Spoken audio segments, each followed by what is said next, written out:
Okay, ni kwa mara nyingine tena tumekutana hapa Simulizi Zetu Media, channel pekee hapa YouTube ambayo unapata kuenjoy burudani mbalimbali kwa upande mzima wa masimulizi ya story, simulizi kali na nzuri ambazo pia ziko na simulizi nzuri sana. Na mimi naamini kwamba unaenjoy sana msikilizaji hapo ulipo, na mimi nikukaribisha tena kwa mara nyingine.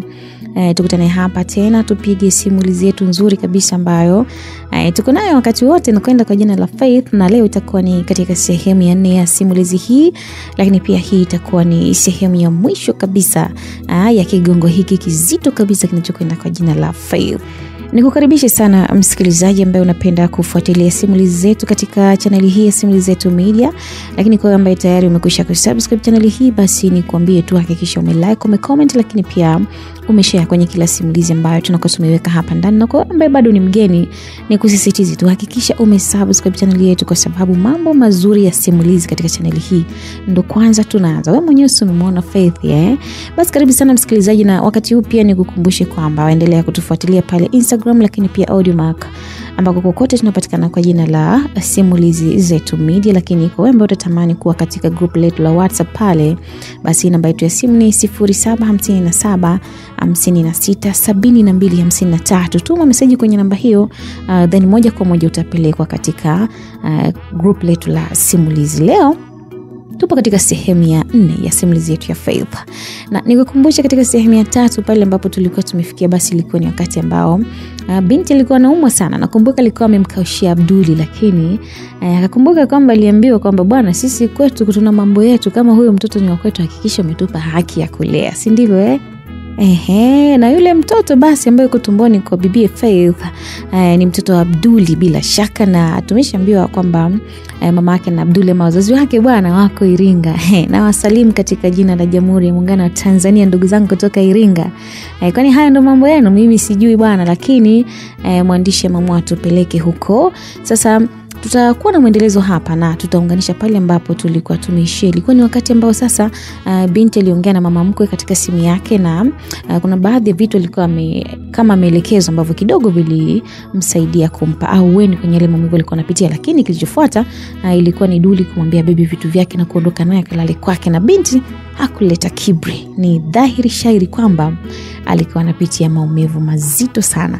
Mimi naye kusimulia simulizi hii, jina langu naitwa Tutu, na hii ni Faith sehemu ya 4 na ya mwisho. Basi bwana, tulitoka pale tukaenda mpaka nje. Hapo sikuwa sawa kabisa. Akampigia simu boda, na haikupita hata dakika 2 boda akaja akanipakia, na kisha naye akapanda nyuma. Yule boda alitupeleka mpaka nyumbani kwake, akashuka yeye, kisha akanisaidia kushuka, akamlipa boda, kisha akaingia zake ndani, na mimi pia nikaingia ndani. Muda huo ilikuwa ni saa 9 za usiku. Jamani, aliniingiza mpaka chumbani kwake, nikakaa kitandani kabisa. Akaniuliza, vipi, unaendeleaje? Nikamwambia nasikia njaa sana, afu nasikia joto. Akasema sawa, unataka kula nini? Nikasema mimi nataka chipsi na yai. Hapo ilikuwa ni usiku. Na hapo ukumbuke nilikuwa na siku 2 pia na nilikuwa sijala vizuri. Yaani yote ilikuwa ni sababu ya kuumwa kule, sinafahamu tena mambo ya mimba. Basi akampigia simu boda, akamwagiza lete hizo chips. Unajua tena kuna boda wanakesha barabarani mpaka asubuhi, wanakesha pale huku Chanika ndo usiseme. Basi alipomaliza kutoa oda akaniambia, nyanyuka basi ukaoge. Akanisaidia kutoa nguo. Yaani mimi nilitoa nguo mbele ya Duli, sijui hata ilikuwaje. Yaani sijui ndo kuumwa, sikumwogopa tena. Yaani yeye ndo alinisaidia, akanitoa nguo na kitumbo changu kilivyochongoka. Sasa akanipeleka mpaka bafuni, akaanza kuniogesha. Eti jamani, maji ananimwagikia, ananimwagia mwenyewe, ananipaka sabuni. Yaani kwa bibi kote huku najisugua mbele yake, yaani sina hofu. Nikataka kukojoa bwana, nikainama mbele yake kabisa, yaani nikakojoa vizuri tu. Jamani, mimi sijui ndo nilikuwa mgonjwa au nilichanganyikiwa. Basi akanimwagia maji, nikanawa vizuri, akanifunga taulo lake vizuri pale, akanileta mpaka chumbani. Yaani hapo sasa ndo nilikuwa najiona mtu na mwili kwa una nguvu kabisa. Basi baadaye kidogo Duli akawa amepigiwa simu na boda, akafuata chips pale nje, alikuwa ameshafika. Basi Duli alitoka, akachukua chips, akanitia ndani, akaniwekea kwenye sahani, akanipa sasa nile. Sasa huko alikuwa ananisaidia kunilisha pia ujue, alikuwa ananisaidia kula. Nilikula zote maana nilikuwa nina njaa. Nikapiga na soda yote na maji baridi kabisa, nikashiba mwenyewe kitumbo. Hapo sasa Duli ndo akaniambia pumzika mamangu. Basi nikapanda kitandani, nikafumba macho, sikupita hata dakika 5 nikalala. Akaniamsha Duli saa 12 kasoro za asubuhi. Tena yeye alikuwa tayari ameshavaa vizuri kabisa. Akanipa gauni langu zuri, alikuwa ameshalipiga pasi mwenyewe ili nivae, na akaniambia kwamba tunaenda nyumbani, tunaenda kufuatilia swala lako la kuumwa. Basi sawa, nikasema tu sawa, hakuna shida. Unafikiri ningesemaje? Basi bwana, nikavaa haraka pale, na boda akawa ametufuata akatupeleka mpaka Mbezi. Tukapanda gari kwenda Iringa. Nilivyoingia kwenye basi tu nikamlalia tu Duli, maana nilikuwa na usingizi. Nikajilalia zangu mwenyewe, yani nililala jamani, nilihisi yani afadhali hata napata amani. Nikaja kushtuka sasa tuko Msamvu. Basi Abduli alishuka, akawa ameenda kuniletea chai ya maziwa ya moto na sambusa za nyama zile. Nikala kwanza kidogo, kwanza sambusa zenyewe sikuzipenda, lakini chai nikawa nimekunywa sana. Nilivyomaliza akaniambia pumzika hapa juu ya bega langu kipenzi. Na kweli nikasogea nikajilaza taratibu. Yani kila kitu ni over, sio mimi ambaye nilikuwa sitaki kitu. Basi bwana, mpaka saa 7 tukawa tumeshaingia Iringa, na kwa kwao sio mbali sana na mjini. Tukawa tumefika, nilikaribishwa kwao bwana. Yani mama yake kabisa na Duli ndio alinikaribisha. Ila huyu mama jamani, kafanana na Mavindi nyie. Yani kafanana na Mavindi kuliko huyo Abduli. Sikuwa sawa. Kwanza miguu ilikuwa imenijaa sana kwa ajili ya kukaa kwenye gari. Basi yule mama akanibandikia maji ya moto, akaniwekea msalani nikaoge kwanza. Nikaenda nikaoga. Nilipotoka mengine akampa mwanae ili akanikande miguuni. Jamani, kweli Duli alinikanda miguu kidogo ikapungua. Baada hapo sasa nikaomba nipumzike, maana sikuwa sawa. Sasa mama Duli akasema hapa kwanza lazima tukufanyie mila ndio tukache kupumzike. Kabidi nikubali, sawa tu, si nishafika mpaka hapa ndugu zangu. Basi bwana, mama akaniongoza chumbani, mimi pamoja na Abduli pamoja na yeye. Huyu mama akaniambia eti nivue nguo ya juu, nibaki tumbo wazi. Nikafanya hivyo.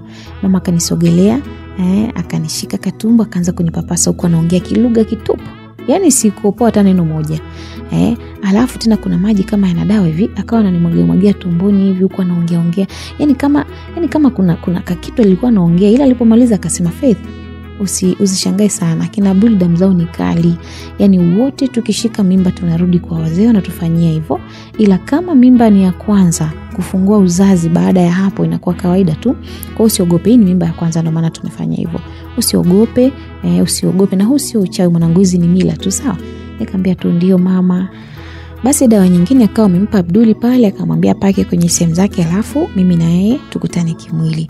Alafu akasema mimi nawaacha jamani, hii ya kuingiliana tena jamani ukweni. Nikaona Abduli ananiangalia jicho la kuniuliza. Mimi nikapeleka macho yangu pembeni tu, maana si mnajua tena sikufanya naye tena tangia nilipopata ile mimba.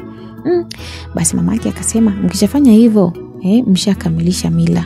Na mimba haitokusumbua tena na utajifungua salama kabisa. Nikasema sawa mama. Kisha mama akatoka akatuacha mli chumbani mimi pamoja na Duli. Duli akaweka ile dawa pembeni. Nikamuuliza kwa nini umeweka dawa pembeni? Akasema tuachane naye tu. Sitaki maugomvi na wewe kwa sasa hivi Faith. Nikasema bwana, kwa hiyo unataka mimi nife Duli Hebu tufanye bwana. Akaniuliza kweli Faith? Nikamwambia ndio ni kweli, tufanye. Basi Duli akaanza kupunguza nguo zake mpaka akabaki na boxer tu. Akanisogelea na mimi akaanza pia kunipunguza nguo zangu. Kisha akaniangalia sana. Niliniangalia kwa muda mrefu. Alafu baadaye akaniletea lips zake. Tukaanza kukiss. Shogeni nilitulia tuli. Yani kama sio mimi ambaye sikuwa nataka huko mwanzo. Nilitulia tuli nikawa nasikilizia tu utamu wa mdomo wa Duli ambao alikuwa ananikiss. Basi akaleta mikono yake akaanza kupapasa tumbo langu na kisha mkono wake ukawa unafika mpaka kwenye sehemu ya kifua changu. Akawa ananibinya hivi mpaka nikawa nimemwambia bwana Duli anauma. Akasema sawa basi nisamee, sifanye hivyo tena. Kisha akanitoa nguo sasa.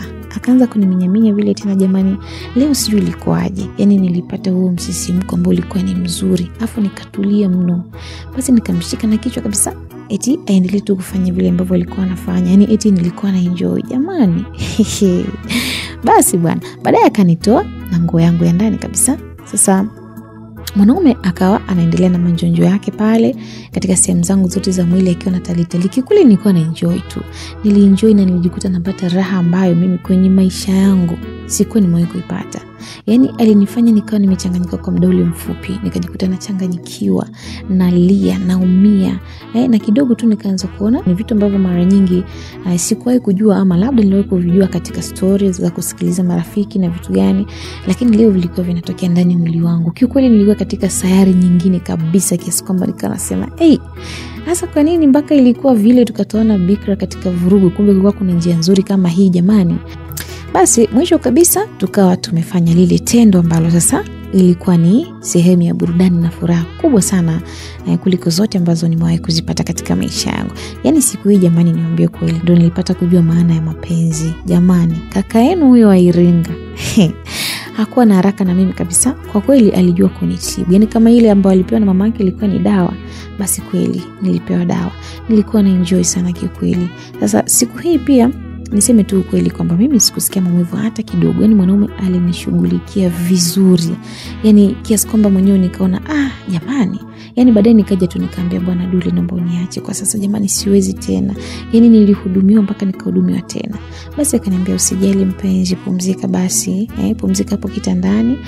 Basi mimi mwanzoni nilikuwa nimechoka hata kuoga, nikalala tu hapo kitandani. Yaani tuseme mimi ile siku ndio ilikuwa kwa mara ya kwanza nafanya mapenzi.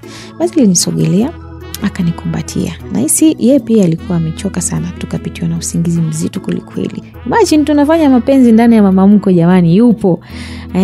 Kufanya mapenzi ukwenda, lakini ndio hivyo tulifanya. Nika-enjoy na dawa nikawa nimeipata.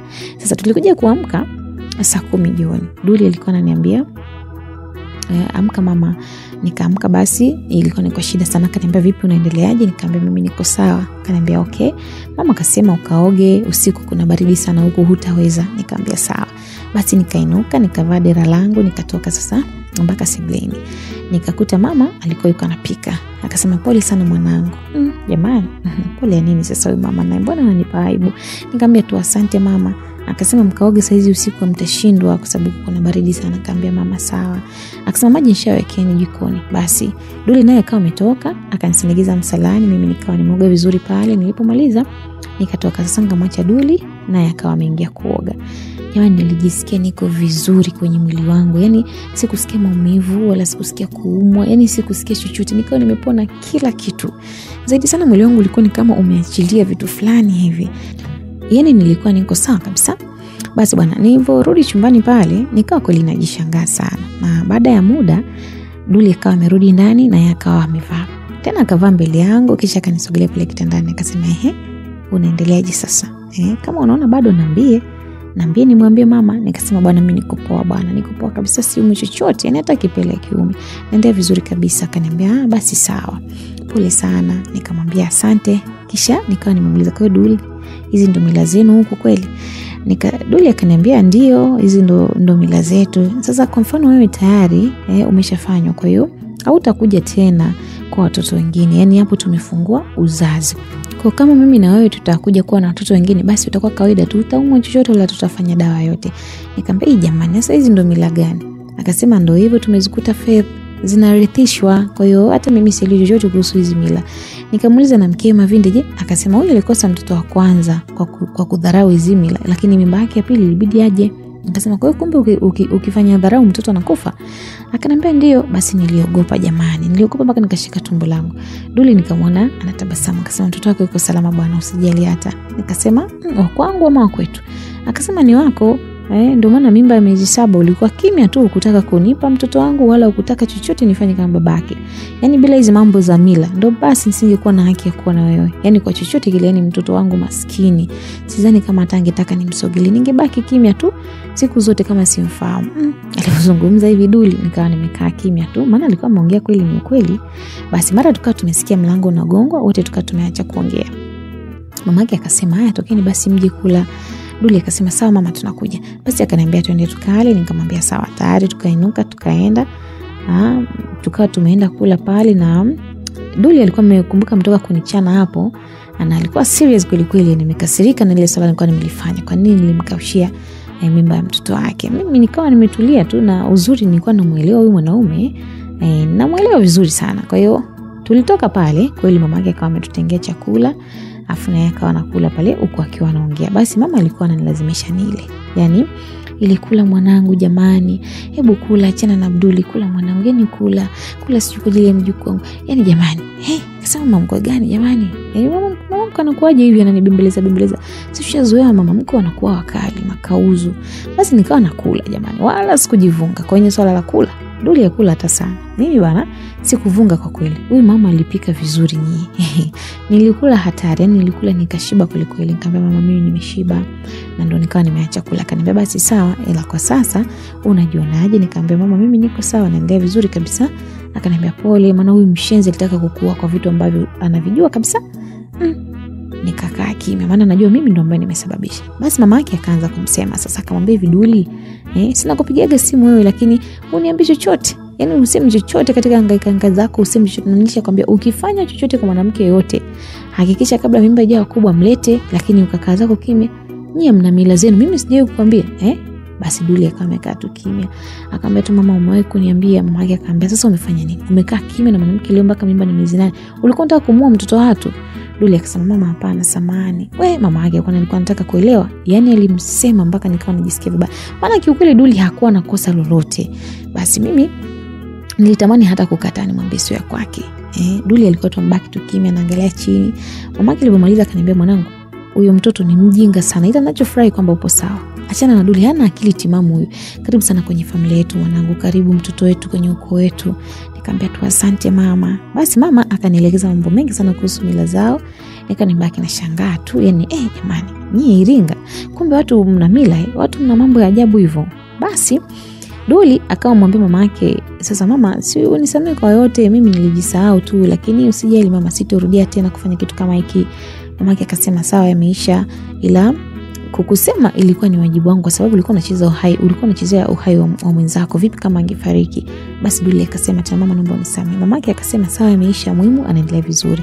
Basi baadaye Duli akamwambia sasa mama sisi kesho tunakuacha maana majukumu ni mengi, tulikuja mara moja tu. Mama yake akamwambia sawa hamna shida, na Faith karibu sana nyumbani. Nikamwambia sawa mama asante sana. Basi usiku kama umeshaingia, mama akaingia chumbani kwake kupumzika na sisi tukawa tumeingia chumbani kwetu. Huko sasa Duli alikuwa kanuna nyie, yani hata ongea na mimi. Nikawa nimeshamuelewa na nikajua leo mpaka Duli kanuna basi na kesi kubwa sana. Nikamsogelea Duli pale, nikamshika mkono, akawa ananitazama tu wazungumzi. Nikachukua mkono wake nikaweka tumboni mwangu, nikamwambia msikilize mtoto wako basi. Hii muda huwa anacheza. Nikaona katoa mkono. Akaniambia pumzika, kesho tunaondoka mapema sana. Kisha akapanda kitandani. Nikajua leo kazi nayo. Nikamsogelea tena nikasema usinikasirikie basi Duli. Si unaona hali yangu mwenzio, mimi siko sawa. Nisamee nimekukosea lakini usinikasirikie. Akaniambia tu sawa. Kisha akigeukia upande mwingine. Akasema Duli mimi siko sawa lakini si unajua lakini kwa nini tuliachana? Mimi nilikuwa bado nina hasira na wewe na pia nimefukuzwa kazi na bado mama yangu ajui kama nina mimba. Yaani hata si leo nitamwambia nini mama ujue Duli. Basi Duli aliinuka wakati wakaniangalia na kwa sababu wakati nazungumza nilikuwa nimeshaanza kulia. Akaniuliza kwa nini umefukuzwa kazi? Nikamsimulia kwa bosi alikuwa ananitaka, nilipokataa akanifukuza kazi. Akaniangalia sana, akaniambia njoo upumzike au mwingine tutaendelea kuongea kwenye gari kesho tunavyoenda da. Nikasema usinumie basi. Akatabasamu. Akaniambia haya njoo mimi sijanuna. Njoo mama kajecho wangu. Nikajikuta nimetabasamu tu. Nikamsogelea haraka, akanikumbatia kisha akawa ameleta mkono akashika tumbo langu. Na ni kweli bwana wakati alipokuwa ameshika tumbo langu mtoto akacheza. Akasema huyu ni mwanaume huyu. Nikasema wewe ni mwanamke. Nataka mtoto wake Duli. Basi Duli akacheka sana. Akaniambia huyu wa kiume, mimi ndo nakwambia. Nikajikuta natabasamu tu. Basi tukawa tunaangalia na sura. Kisha mimi nikamsogelea kwenye mdomo yake. Nikaanza tena kumkiss. Nilishakuwa mzinifu ule muda.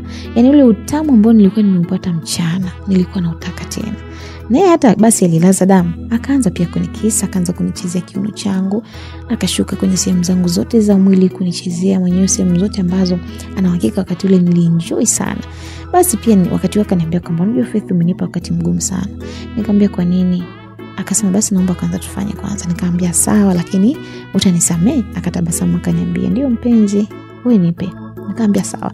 Basi shoga yenu nikaanza upya tena. Mwanaume akanipa mambo jamani tena kwa mara nyingine. Nilienjoy.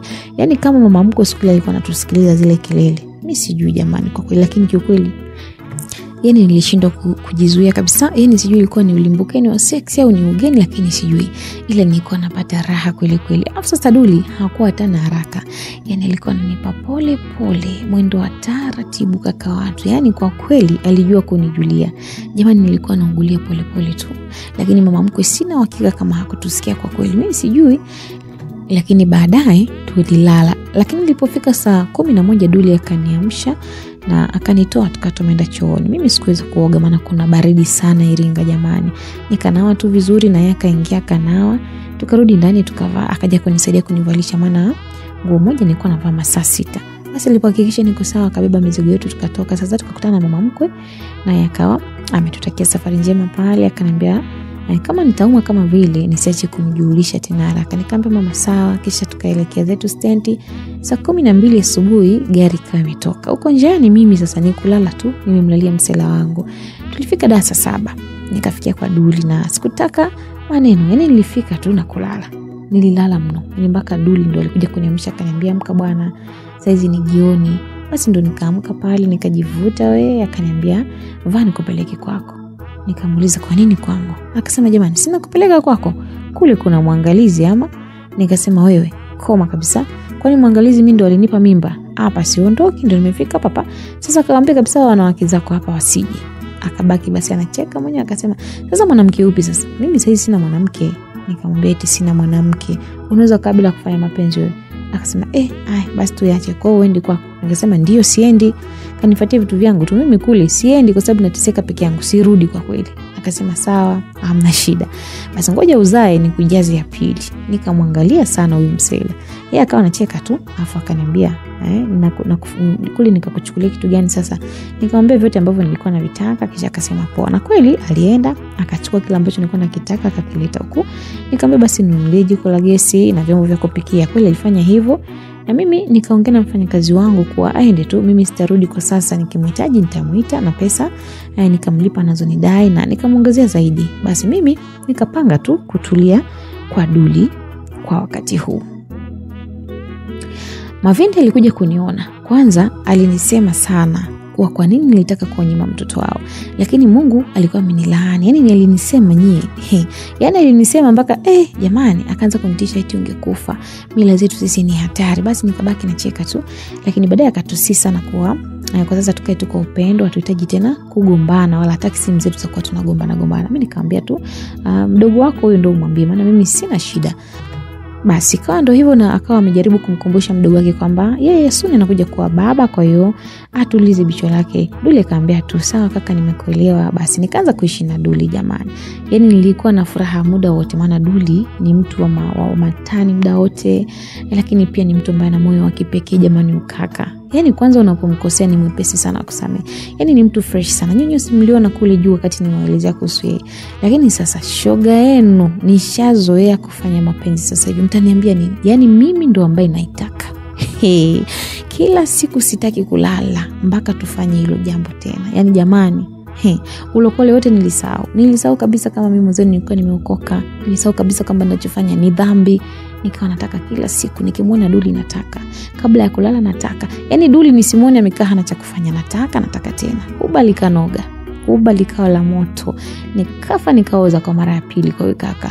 Hapo mama akinipigia simu tunaongea tu, lakini sije kumwambia hata siku moja kwa mama mimi nina mimba, au nimwambie chochote kuhusu sio nakaa na mtu sio nini. Basi kuna siku akaniambia mwanangu mimi nimeota na mtoto wa kiume. Akaniambia mtoto huyo mtoto lakini hajaelewa maana yake nini. Nikamwambia mimi mwenyewe mama sijui hata itakuwa ina maana gani hiyo ndoto. Kumbe mwanzake kweli nina mimba na sikumwambia kitu.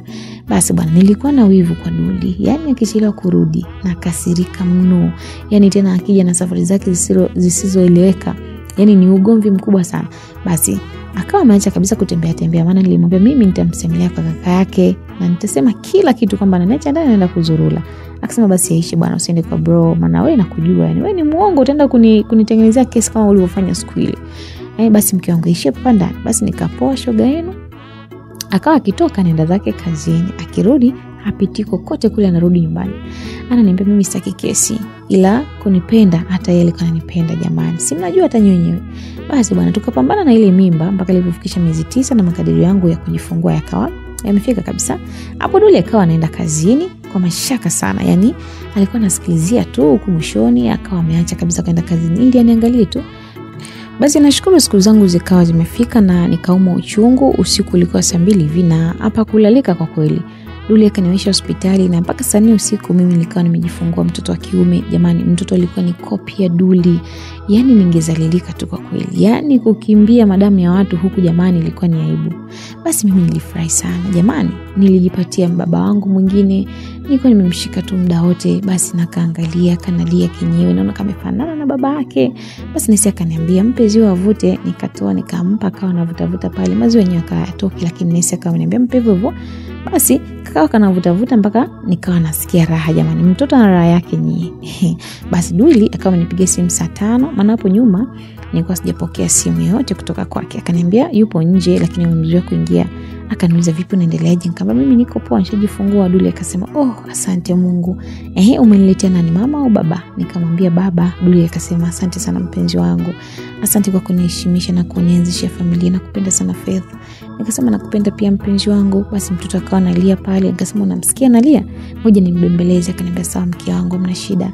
Basi mimi nikakata simu, nikaanza kumbembeleza mwanangu. Sasa kesho yake asubuhi mimi niliruhusiwa kutoka kurudi nyumbani. Duli alinifuata akiwa na shemeji Mavindi. Basi shemeji naye ndo ambaye alimbeba mwanangu. Tukiwa kwenye gari Mavindi akasema, ila Faith, yani hapo ulikuwa unatunyima mtoto wetu jamani. Hebu ona. Yani damu yetu kabisa, hii mtoto kafanana na Duli jamani. Hebu angalia. Basi nikabaki na cheka tu. Akasema ndo mtoto na sura yetu kabisa hivi yani jamani, au alijua unataka kutufichia. Afu basi Duli akawa amenishika vizuri, ananiangalia mwenyewe, anatabasamu tu. Huyu kaka jamani alikuwa ananipenda. Yani nikimtazama tu usoni najua vile ambavyo ananipenda. Yani naweza kusema tulipendana kwa sababu mimi mwenyewe pia kwake nikaja kuwa hoi mara 2. Yani tulikuwa tunapendana sana na msela wangu. Basi tukafika mpaka home. Mke wa Mavindi ndo ambaye alikuwa amenikanda mimi maji ya uzazi yale, na akawa amenielekeza mambo mengi tu kuhusu uzazi, na ndo ikawa kama yeye sasa amekuwa ni shoga yangu tena kwa sababu pia ni kama mke mwenzangu. Basi bwana, mimi pia nikawa nimemuelezea kuwa sijamwambia chochote mama. Akaniambia nitulie, mtoto afikishe angalau hata miezi 3 niende nyumbani kwa mama kuomba radhi. Nikamwambia sawa. Na hapo sasa mimi na bwana Duli tukaanza kulea. Duli alisema mtoto wake ni Muislamu na akampa jina la Imran. Nikaona ni sawa, maana ni mtoto wake, sasa nampangia nini? Na cha kupanga sasa, mbona vile nishinda siku zile. Basi na mila zote za udini na kila kitu akamfanyizia kwenye dini ya Kiislamu. Duli akaniambia anatafuta nyumba maeneo ya huku ili tuhamie sasa tukaanze kuishi kama familia. Hataki tena kuja kwangu maana itakuwa kama nimemuoa na hataki.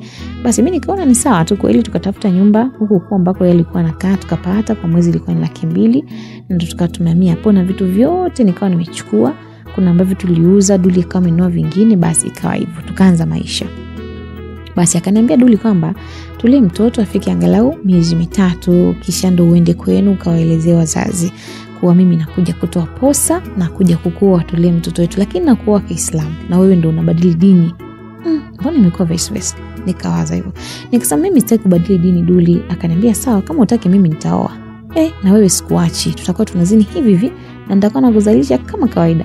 Nikabaki kimya. Oe tena ninavyompenda. Yani tena kwa kuna mtu mwingine. Ananiambia ataoa, yani hafu na mimi aniachi. Sasa ndo nini sasa? Nikagoma ili swala la dini jamani. Yani nikawa mpaka nanuna, lakini Duli alikuwa hanuni, ndo kwanza anatabasamu na kunitania.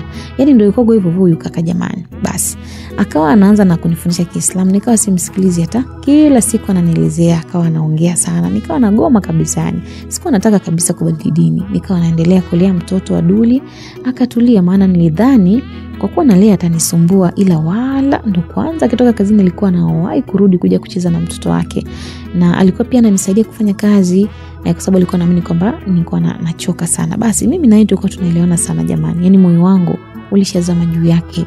Yani nilikuwa nampenda haswa na yeye, lakini alikuwa ananipenda. Lakini kwenye swala la dini hapo jamani kichwa kwa kinaniuma. Basi bwana, nilikaa nikawaza sana swala la dini. Yani niliwaza mno. Sijazoea kabisa Uislamu. Mimi ni binti wa kilokole, lakini mwanaume namtaka na nampenda sana. Na tayari nimeshaanzisha familia naye, na mimi kumwacha Duli siwezi jamani, siwezi abadan. Yani siwezi hata kidogo. Bwana, ikabidi nikubali kubadili dini. Just imagine, kutoka kuwa binti wa kilokole mpaka kuja kuwa mtoto wa Kiislamu. Ile mwanaume alinifanya nikafanya hivyo.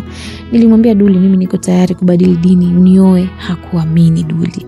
Akaniuliza mara 2, unaongea kweli? Nikamwambia nitafanyaje sasa? Nimeamua kubadili dini kwa ajili yako, japo siamini sana katika dini yako, lakini mimi sitamani dini tutenge. Tuna mengi ya kufanya mimi na wewe, tuna mtoto wetu, mtoto anatuhitaji. Kabla sijamaliza kuongea kama nikumbatia kwa nguvu sana. Na hii siku mpaka lilia, na hisi na yeye swala la dini lilikuwa linamuumiza sana kichwa. Akaniambia na kuahidi Faith, sitakufanya ujutie kubadili dini kwa ajili yangu mpenzi. Nikamwambia sawa. Basi bwana, kweli nilibadili dini na Abduli akanipa jina la Rahma. Na mtoto wangu alipofikisha miezi 3 sasa ndo nilipanga kwenda Moshi sasa kwenda kumuona mama.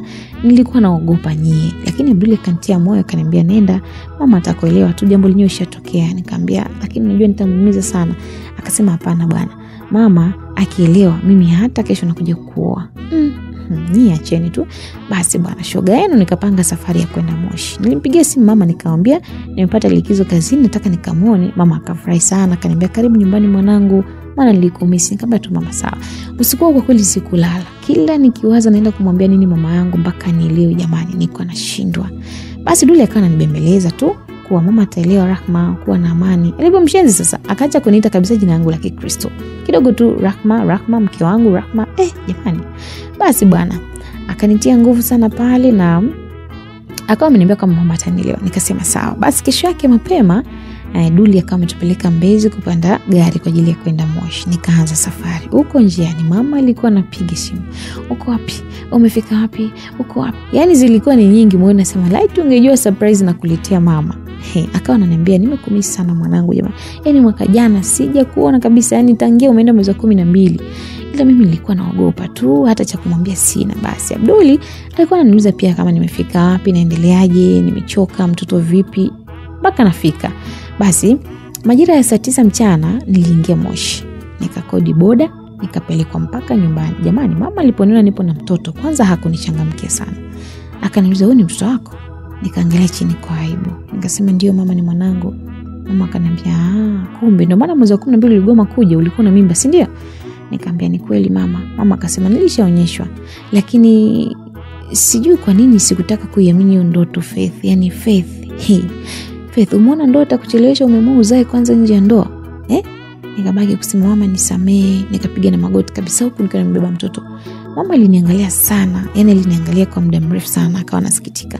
Akasema mimi haya kwako sikuyategemea Faith. Wewe unajua ni binti ambaye mimi nimekulea vizuri sana. Leo umeenda kunidhalilisha hivi mwanangu? Nikabaki nalia tu. Nikakumbuka mama alinisema sana. Yaani mama alinisema jamani. Yaani alinisema na mpaka ndugu zangu walinikuta bado, yaani bado nimepiga magoti pale. Ikabidi waninue tu na kumtuliza mama. Basi kwa njia ya kawaida mama ilibidi anisikilize na akubaliane kwamba mtoto ni baraka. Mama akasema mimi sijakataa kama mtoto ni baraka. Na kwani mimi pia nilikuwa natamani sana uwe na mtoto, lakini nilikuwa natakiwa uwe naye ndani ya ndoa. Mimi nisha kuelekeza kila kitu mwanangu. Umefanya nini sasa? Ubinti wote umevuka. Umefanya nini sasa hivi? Mama alinisema sana kwa kweli. Nilibaki nikimwomba tu msamaha. Mama baadaye akaja kunielewa kishingo upande, akamwomba mshike mjukuu wake, nikampa, akawa anamwangalia sana. Akaniambia una mtoto mzuri sana, hongera. Nikamwambia tu asante. Na kweli mwanangu alikuwa ni mzuri, japo alikuwa ni wa kiume. Mpaka waga nasema huyu mtoto atakuja kugombania sana na wanawake, maana ni handsome haswa. Kesi ya kwanza imeisha ya mtoto, bado ya kubadili dini. Basi bwana mama akawa amenipokea hapo, lakini akaniambia anataka unipa mimba aje nyumbani ajitambulishe nioe na alipe fidia zote za kunizalisha kabla ya kunioa. Hapo nikaona sasa la kwanza tayari kweli nimemaliza. Hili la pili sasa. Hapo kwenye kunisema hata naamini kabisa hajamaliza. Akaanza tena kwanza kunisema kwamba mimi ni msiri sana, nimekuwaje nina mimba, sijamwambia, nimehangaika mwenyewe wakati mama yupo, kwa nini sikurudi? Yaani nikamwambia mama mimi nilikuwa naogopa, nisamee tu. Basi yeye alikuwa ananisema tu muda wote. Yaani ananisema mimi wakati sijamaliza kuleta kesi nyingine.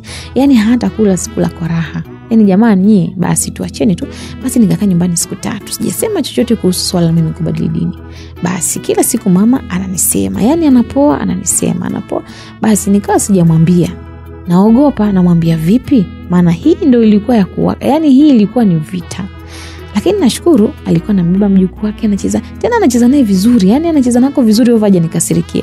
Na mwanangu alikuwa anampenda kweli bibi yake, kila kimuona na furahi halia, hamsumbui. Yaani akimshika tu mwanangu, wote wanakuta wanacheka cheka kama anapenda, lakini kumbe mama akinitazama mimi sasa anapata chochote kile cha kunisema. Basi akawa anamfanyia kila kitu mjukuu wake, kumuogesha, kumlisha, kila kitu. Mimi anamleta kwa kunyonya tu, lakini kunisema huko pale pale huyu mwanamke, nyinyi mnamuelewa kweli? Eti nyinyi wanawake mama zenu ndio wanakuaga hivi. Basi bwana, ilikuwa ni shida, nashindwa kumuelewa mama hamtaki mwanangu au anamtaka. Basi bwana, sasa Duli alikuwa anapiga simu kuuliza kinachoendelea, nikawa namsimulia tu, akaniambia sawa, utaniambia kinachoendelea. Basi nikamwambia sawa kipenzi. Basi bwana, sasa nikakaa nyumbani wiki nzima. Ndio mama sasa pressure ikawa inamshuka, tukawa tunaongea vizuri, yani at least sasa ameshaizoea ile hali. Hiyo siku sasa akaniambia haya, ushaniletea mjukuu hapa, mimi nataka ndoa. Tena nataka umjenga mwenzio wako haraka. Yani tena haraka, sio umenielewa? Nikamwambia mama, huyu mtoto anaitwa Imran. Imran ni jina la Kiislamu na babake pia ni Muislamu. Hata mimi pia mama nimebadili dini sasa hivi, mimi ni Muislamu naitwa Rahma. Mama yangu akaniambia Jesus, Faith. Hivi umerogwa ama umechanganyikiwa? Huyo mwanaume amekuroga, si ndio? Yani wewe Faith, wewe binti wa Kikristo, binti wa kilokole, umetakaswa kwa damu ya Yesu, leo unaniambia nini? Sitaki kusikia upumbavu wako. Wewe sio Muislamu. Yani kama umeamua kuwa Muislamu basi katafute mama yako mwingine, lakini sio mimi. Mimi nina mtoto mmoja anaitwa Faith na mwanangu ni Mkristo. Yani hili tumbo langu halijawahi kutoa mtoto wa Kiislamu. Shenzi kabisa wewe. Nikamwambia mama, dini sio shida. Mungu ni mmoja mama yangu. Naomba unielewe tu. Mimi nampenda sana mwanaume wangu na yeye ananipenda. Unataka mwanangu leo bila baba jamani, wakati babake yupo tena ananipenda na ndo mtoto wake huyu hapa. Mama naomba uridhia nioe. Naomba uruhusu ili mama nikaolewe Kiislamu nikaanzishe familia yangu. Mimi ni mkubwa tayari. Mama akasema naomba unikome wewe binti. Tena unikome kabisa, mshenzi kabisa, mtoto mpumbavu sijawahi kutarajia. Yani hivi nakwambia hivi, kuanzia leo mimi sio mama yako. Kama unaenda kuolewa na mume wako nenda, lakini ujue tu mama huna. Basi mama alinyanyuka kaondoka zake, nikabaki tunalia. Nikawa namsikia mama anawapigia simu ndugu zake, anaeleza kwa nimebadili dini, nataka kuolewa na Muislamu. Nikaona hapa kazi imeanza. Basi bwana, jioni ndugu zangu wote walifika mpaka kina kaka. Yani wote, kina shangazi, kina mjomba. Maana mimi sikuwa na baba lakini mshangazi alikuwepo. Nikawekwa kikao pale. Nilisemwa jamani. Nilisemwa kwanza nimejiachia huko mpaka nimezaa na kuja kuambia nimebadili dini, hawataki kusikia. Hawamtaki huyo mwanaume, yani kama vipi sio niachane naye nitafute Mkristo mwenzangu. Hao wanaongea nini? Thubutu. Yani tena nimtafute mtu mwingine. Ninavyompenda Duli mimi, hapana siwezi. Basi nilikataa. Nikamwambia mimi siwezi kumwacha huyo mwanaume jamani, nampenda sana. Mama akaanza kunigombea. Yani aligomba sana. Eti Abduli kaniroga. Yani alisema kwa akili zangu siwezi kufanya hivyo. Alikemea jamani. Nene naongea huko anakemea, huko ananitukana. Nyie. Basi mimi sikutikisika hata. Nikasema mimi sijarogwa na akili zangu timamu kabisa. Yani kwa hiari yangu mimi nataka kuolewa na baba mtoto wangu. Basi ndugu wote wakanikataa. Wakasema kama umeamua wewe kuvunja Ukristo, basi umevunja na undugu na hawatokaa wanijue milele. Basi mama akasema pia mimi usinijue kama mamako. Hapo nilisemwa jamani, nikaambiwa nimeshaangamia. Yani nililaaniwa. Lakini nikasema mbona mimi niliumia sana, maana kama familia ilikuwa imenitenga na nikaona sawa.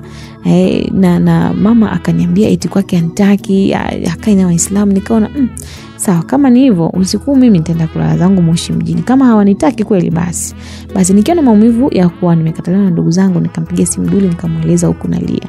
Akaniambia tulia, kesho mapema panda basi urudi. Nikaambia sawa, na kesho yake mapema kweli nilipanda basi nikarudi zangu da.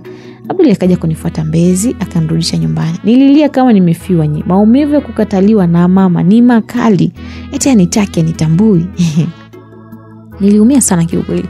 Nikalia mno. Basi Abduli alitumia muda mwingi sana kuninyamazisha. Yani yeye ndo alikuwa sasa anahangaika na sisi. Mara mbembeleze mtoto, mara aje kwangu mimi pia nilikuwa nalia. Yani hivyo mpaka nikaja nikakaa sawa. Sasa baada ya siku 3 kidogo nikawa sawa. Duli akaniambia yule ni mama yako tu, wazazi wana hasira sana. Na wana hasira pale ambapo mambo yao hayaendi vile ambavyo walikuwa wanataraji kwenda kwa watoto wao, lakini atakuelewa tu. Nikamwambia sawa kipenzi. Basi nikaendelea kulea mtoto wangu, kapita kama mwezi. Mama hakunitafuta kabisa. Nikimpigia mama alikuwa pokea simu. Yani inaita pokei. Na ndugu zangu wao wananipigia, wananisema, mimi ninajua labda hata wananipigia waniambie kitu cha maana, lakini wananipigia tu kunisema. Basi mimi nikawa nimwambia Duli nishaamua kuwa Muislamu basi nioe. Duli akasema sawa. Mwenzenu niliolewa msikitini, wa kuniozesha sina. Familia nzima mimi nikataa. Ni mimi tu Duli pamoja na ndugu zake wa Duli. Ndugu zangu hata mmoja. Basi mahari yangu mwanaume alinikabidhi mimi mwenyewe. Nikaingia katika ndoa na bwana Abduli. Yani Duli aliongeza upendo. Yani nahisi alishaelewa kuwa sina mtu mwingine zaidi yake. Na akawa ananipa sana moyo kuwa ndugu zangu wataelewa tu. Basi maisha yakawa yanaendelea. Na mimi nikawa naendelea kumlea Imran. Sasa nikawa kila mwisho wa mwezi mimi namuingizia mama tu pesa. Akawa hata arudishi wala hasemi amepata, anipigii, nikimpigia pokei. Basi mimi nikawa tu nahangaika zaidi na mama, maana ndugu mimi hata kunisumbua kwa kweli. Dada zangu walinichamba mpaka wakachoka. Mimi wala sikuwa nahangaika nao. Duli alinipenda jamani, na kamwili kakaja, nikanenepa mwenyewe. Huba limezidi limetaradadi. Duli ananipenda mpaka anajua, yani napendwa mpaka mwili wenyewe umekubali kwa kweli napendwa. Basi hapo michezo nishaizoea shoga yenu. Hakuna kulala humo ndani. Yani unalala vipi? Yani nilikuwa nautaka tena. Staili zote naziweza mtoto wa kilokoli mimi. Yani kila kitu naweza.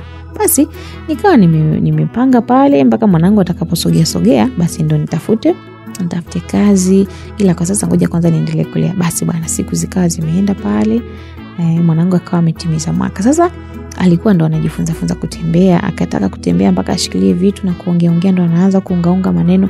Hapo furaha kama imezidi ndani kwangu, maana mtoto anatuchangamsha sana na tulikuwa tunagombana kiukweli. Na Abdul alikuwa ni mwepesi sana kuomba samahani kuliko mimi. Ndio maana nyumba yangu pia ilikuwa ina amani. Yani hata kama kosa ni langu yeye ndo ataomba msamaha, basi tuwe na amani. Basi mimi nikawa nacheka tu, nikapambana na mwanangu mpaka kafikisha mwaka na nusu. Hapo sasa nishamwachisha ziwa, na mimi nikawa nikatafuta uzazi wa mpango kwanza, nijizuie kwanza nisije nikadaka tena mimba eti. Maana wakati ananyonya huyu hata tukisex Duli alikuwa anamwagia nje, lakini aliniambia nikimwachia tu ninacho, na yeye alikuwa hataki mambo ya kumwaga nje tena. Nikaona isije kuwa shida, ngoja kwanza nikajizuia, tukawa tunaendelea na maisha. Hapo bado nilikuwa nampigia simu mama apokee, lakini pesa namtumia kila mwisho wa mwezi. Kwanza nilikuwa na akiba yangu, alafu pia Duli kazi zilikuwa zimemnyokea sana, na anajua kila mwisho wa mwezi namtumia pesa mamangu. Basi atanipa alichonacho nimuongezee. Yani Duli alikuwa na upendo wa mwanaume. Huyu msela wangu huyu, basi acheni tu. Basi yani hakuwa na shida yote kwangu. Nikaona kabisa dini ingenifanya nimkose mkaka huyu jamani. Mkaka ambaye alikuwa perfect kabisa kwa mwanaume. Alafu sasa hivi unaona ninavyoenjoy. Basi nisinge enjoy na Duli. Wako wapi wale wengine walikuja huko juu? Basi bwana, ndugu zangu walinuna lakini mwisho wakaanza wao kujipigisha simu eti tunakusalimia. Mara wao nimekwama hapa, mdogo wangu nikopeshe pesa, mie wala sina neno, kama ninazo na wapa. Wao sio wameninunia bwana. Basi bwana, sasa hiyo siku nilikuta SMS katika simu ya Duli, eti mtu kamtumia kamandikia baby. Yani kamuita baby. Kiliwaka jamani, nilimchamba isiku hatoka sawa. Nilimwambia nimetoka kwetu, nimekataa ukoo wangu wote, nimetengwa na familia nzima mpaka mama yangu mzazi kwa ajili yako. Leo unanifanyia upuuzi, unanicheat Duli. Akaniambia hapana mke wangu, mimi simjui huyo mtu. Nikamwambia wewe Duli ni muongo, leta simu yako nimpigie nimuulize. Basi akawa anagoma kutoa. Niliumia sana jamani siku. Nikajikuta nimelia. Sikutaka kuongea naye chochote kile. Alikuwa anajiandaa kwenda kazini lakini akawa amegairi. Akaniambia basi nyamaza kwanza mke wangu nikwambie ukweli. Nikamwambia ukweli? Ukweli gani? Niambie kwanza binti ni nani? Akaniambia huyu ni Amida. Nikamuuliza Amida yule mwanamke ndo anakuita baby, si ndio? Ina maana wewe bado unatembea na yule mwanamke? Akasema hapana bwana mama Imran, sio hivyo mke wangu. Huyu anapenda kunitafuta sana. Yeye ananitafuta sana lakini mimi nishamwambia simtaki mke wangu, ila yeye ndo ananifuatilia. Aliniambia kwamba anataka hakikishe kwamba anavunja ndoa yangu. Sili mke wangu bwana, mimi nakuheshimu sana unajua. Afu nakupenda sana. Na unajua mimi nimekuoa wewe, kwa nini sikumuoa yeye? Unaelewa kiasi gani mimi ambavyo nakupenda? Najua umejitoa sana kwa ajili yangu mpaka leo tuko pamoja tunalea mtoto. Afu huyu Amida ndo awe mtu wa kutenganisha kweli mke wangu. Mimi naridhika na wewe, unaniridhisha. Siwezi kutoka nje. Naomba unisamee basi kipenzi cha moyo wangu. Nisamee, sitarudia tena. Mimi wewe ukiumia mimi ujue naumia zaidi. Sio nashindwa hata kwenda kazini mke wangu. Ukilia siwezi kupata hata baraka kwa ajili ya mtoto wetu. Naomba unisamee mimi basi. Basi nikajikuta pale nalia. Yani nilikuwa nimekasirika kwa sababu kwanza huyo Amida mimi nilikuwa namjua. Namfahamu na nilishamfumania naye live. Si mnakumbuka ndugu zangu. Alafu leo tena anaitana baby kwenye simu ya mume wangu halali, mume wa ndoa. Nilikasirika. Lakini maneno yake yakanifanya nijikute tu nimeshasahau kila kitu. Kiukweli mimi nilikuwa nampenda sana Duli. Nilikuwa napenda vile ambavyo alikuwa mwepesi sana kuomba msamaha, namna anajua kuzungumza na mimi. Nikimwangalia vile tu anavyonitazama naweza kujua sasa hivi ananidanganya au anaongea ukweli. Basi nikajikuta nimesamea hata hilo. Nikawa nimemsogelea mume wangu pale, nikamkiss mwenyewe, nikamwambia mume wangu mimi nakupenda sana. Akaniambia nakupenda sana mke wangu, mimi siwezi kufanya chochote tofauti na kuwa na wewe. Basi nikawa nimemruhusu wakati aende kazini kwa sababu muda ulikuwa umeshakwenda. Akaniambia sawa. Nikawa bwana alienda kazini. Aliporudi akanionyesha line yake mpya. Yani alikwenda kubadili namba. Nikawa nimepata amani sana. Basi wana amani, nikawa nimerejea tena ndani kwetu, na mtoto sasa alipofikisha miaka 2 tukawa tumempeleka daycare, maana mimi nilishaanza kutafuta kazi na wala sikuwa nimechelewa. Nikapata kazi mapema sana, tena yenye mshahara mjuu kweli kweli kuliko hata kule ambako nilikuwa nafanya mwanzo. Basi nikawa naongea na mwalimu wa Imran kuwa awe anamtoa saa 10, awe anashinda tu shule, mimi nitakuwa namfuata nikirudi kazini. Mwalimu akasema tu sawa. Basi nikawa nimeanza kazi sasa, natoka saa 10, ila kwa kuwa nilikuwa na usafiri chap mapema na wahi namfuata mwanangu na kurudi naye nyumbani. Sikutaka kufanya kazi mimi jamani. Nashukuru familia yangu ilikuwa na amani mno, tena ya kutosha. Duli naye alikuwa ni mpambanaji mno. Nilimuongezea pesa kidogo na akawa amefungua duka la vifaa vya ujenzi wa nyumba na bado anauza madirisha ya kuchomelea. Yaani naweza kusema kwamba Duli ni mpambanaji. Lakini uhuni sasa, ngoja ninyamaze. Kuna siku nilimfuma na SMS za wanawake, anamuongopea Hamida, na hisi ni muongo sijui nini, mara Hamida sijui na kwani yani huyo Hamida kila siku namkuta na namba nyingine. Akijua nimemfuma tu, anajitilisha huruma wewe mpaka magoti anapiga. Anaomba msamaha na msamee, lakini nitafanya sasa ndo mume wangu, nimwache nani, nimwache Hamida? We, thubutu. Lakini alikuwa anafanya tu kwa heshima. Ni kwamba tu mimi mwenyewe nikiamua kuchokonoa ile simu naona. Lakini vinginevyo nisipotazama nilikuwa sioni chochote. Upendo wetu uko pale pale, mapenzi yetu yako pale, kila kitu kiko katika sehemu yake. Basi kuna kitu sasa nikakuta amegombana na mwanamke. Afu mwanamke akamwambia Duli, "Mwache mkeo nioe mimi." Duli akamjibu, "Hata dunia ipinduke, mke wangu simwache ngo. Kwanza hakuna yeyote ambaye anamfikia mke wangu. Yaani sio kwa utamu, sio kwa chochote kile. Nahangaika tu. Yaani kwanza hii siku jamani nilivyosoma hii message. Ikabidi tu nicheke. Yaani ushawahi kumfumania mtu afu ukacheka kwanza. Ikabidi tu nicheke kwa kweli. Basi ukimuuliza sasa atakwambia huyu Hamida anapanga kuniharibia ndoa, lakini nimesoma message nimeona. Basi kuna muda nikawa namtishia mimi naondoka, nitamwacha. Basi namvuruga kweli kweli hata kazini aende, ananilinda eti nisiondoke. Lakini ananipenda sana, ananiheshimu sana Duli pia.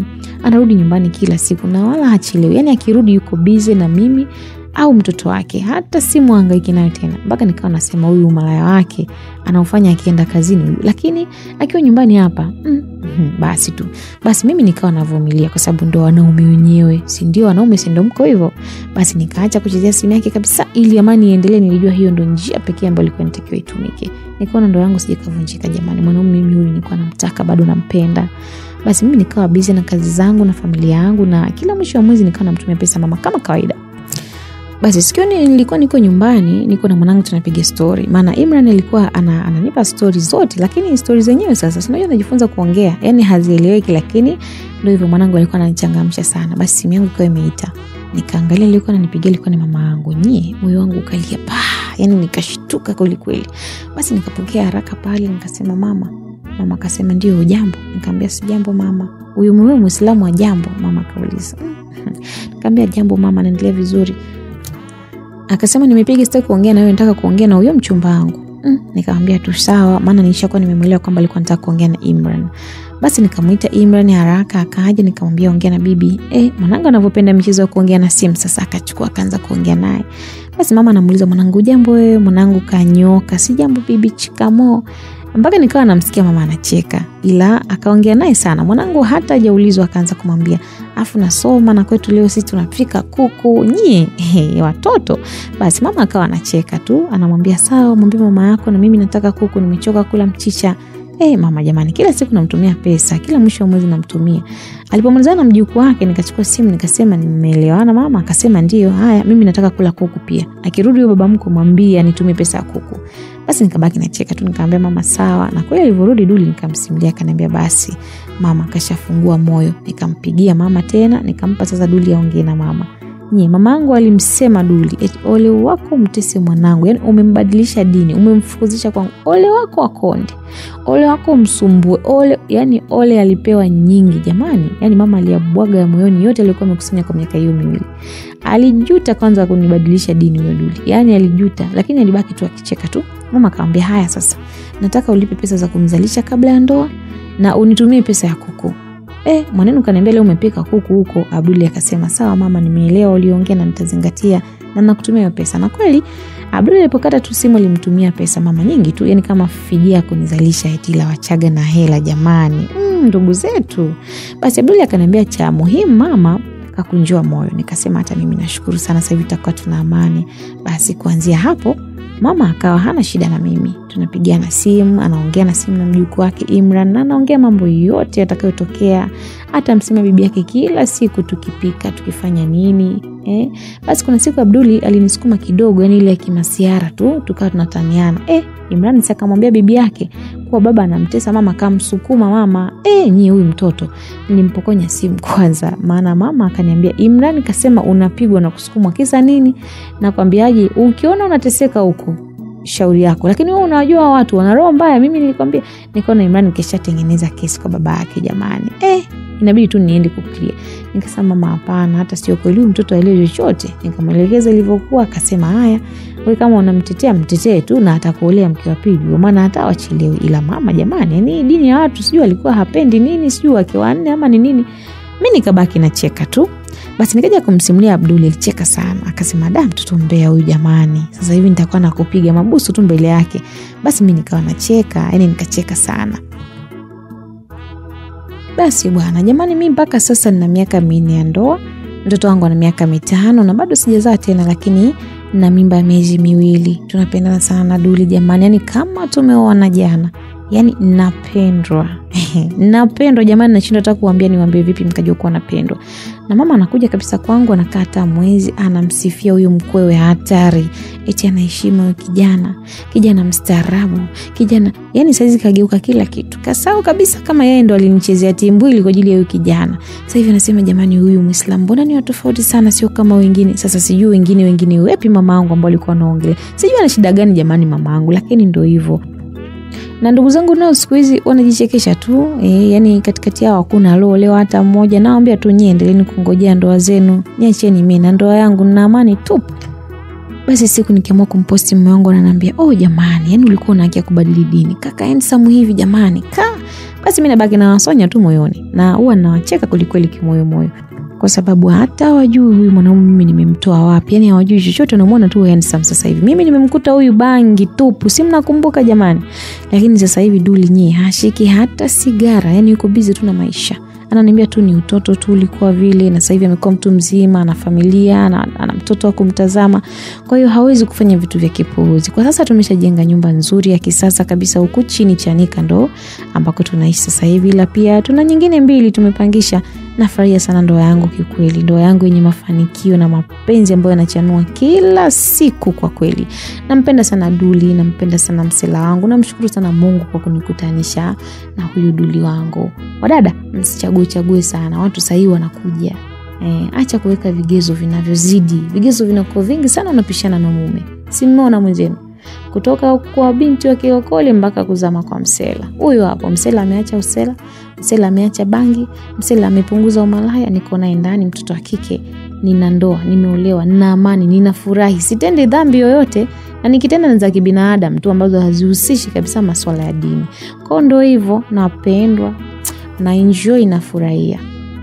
Vipi msikilizaji, wewe unapendwa? Mimi tutu sasa nakuuliza msikilizaji, unapendwa? Mmemwona msela wa dada? Mambo yenu hayachagua. Taka wewe mrefu. Haya jamani, wapenzi wa kweli hawa hapa kama Duli.